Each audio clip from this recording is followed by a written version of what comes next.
more leniency. Hey everybody, I got so excited about the 3 stages of dog training that I forgot about the 3 secrets to dog training. The first major, the first major secret is being consistent in your dog training. Now, dogs are generalizers. I say this over and over because people often overlook that fact.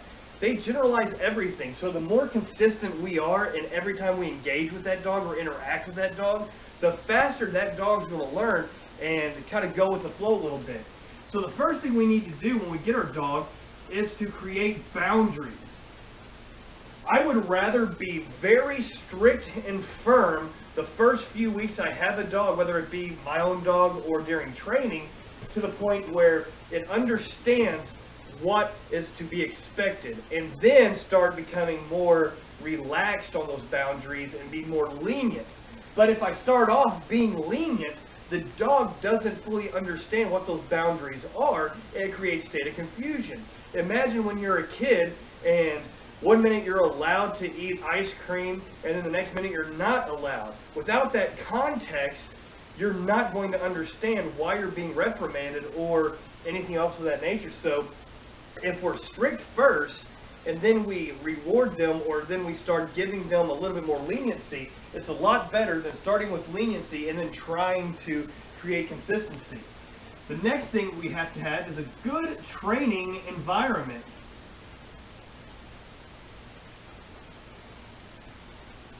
In the dog world, it's very hard to find a good environment because everybody's really political. They have their own mindset of how things should be done, and then they conflict with others and they start aggression. It's like religion and politics. If you don't believe what they believe, then you are wrong. It doesn't matter. They often focus too much on the differences that they kind of ignore of what you have in common. So it's good to find people that have the same goals as you, the same ideas as you, and train with them so that way you can keep those boundaries going and stay consistent. With the training environment, you also need a good, steady program. And that's what this video series is doing, is trying to give you a good program to base your training off of.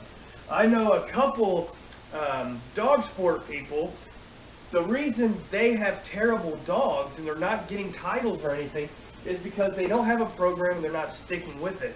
Any program will work if you stick with it. But what happens a lot of time is they'll have a program, they'll use that program with the dog for months, and they'll go to a seminar. And that person teaching that seminar has a different program. Then they go, I really like that program, and then they start taking over that program. Now the dog's in a state of confusion because it's saying, hey, that's not the training language that we've already discovered and have been working on. Now you're changing it up. So the dog's not understanding this transition. If you're going to change a program, do it incrementally to bridge that gap, unless you're going to get a very confused dog. So find a program, get that program, be well aware of that program, and then incorporate that in your training, because that kind of coincides having a good training environment and boundaries through consistency. So have a good program. That's what this is for. This is why we talk about the science and the ideas and the principles before we go into technique. Because if you understand the science of a program, that program is going to make more sense to you. So with consistency, set boundaries, have a good training environment, and have a good solid program before you start. Now the 3 Ds of dog training. The first thing I will work on is duration. Now, you can teach a dog to sit down and stand, and that's great. But how long can you do it? Everything, no matter how well your dog is trained, is dependent on these 3 Ds. How long it will do the obedience for, how far it will do it, also how much will it do under distraction. So duration is the first thing. This is why we incorporate that good marker. When the dog is sitting, we can say, good, good. And then we can encourage that dog to sit for longer and longer, working that duration. Duration then will lead to distance. So now I tell the dog to sit, the dog sits, I say, good. I take a couple steps back. Good. more steps back. Good. Then I come in and I reward the dog. I tell it to sit. It sits. I go further and further. This can also mean I send the dog out and command it. So now I take 10 steps back. I tell the dog to place. The dog goes and places. I'm 10 steps away.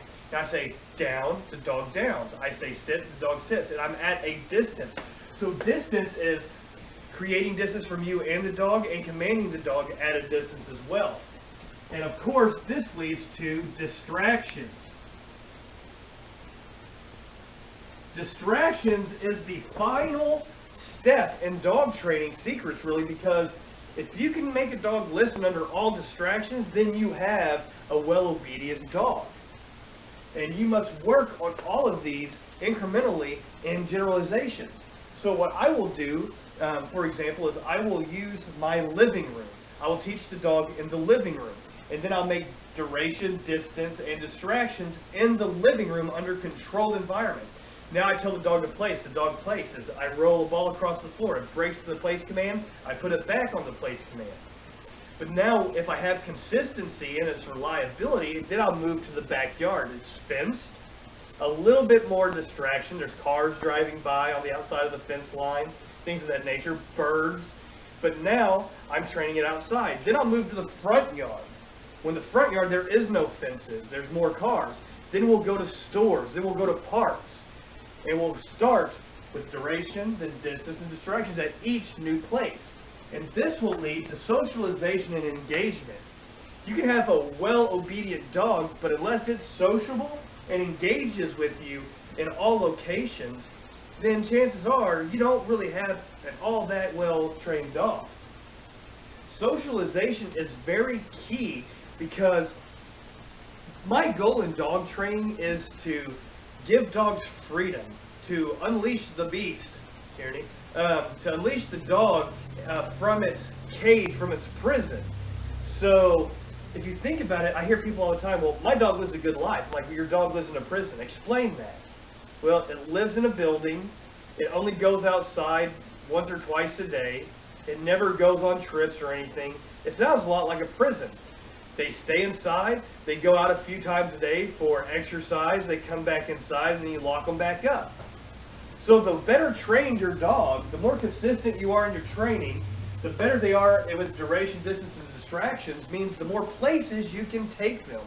The more places you can take them means the more involved in your life they're going to be, which means that bond's going to be bigger.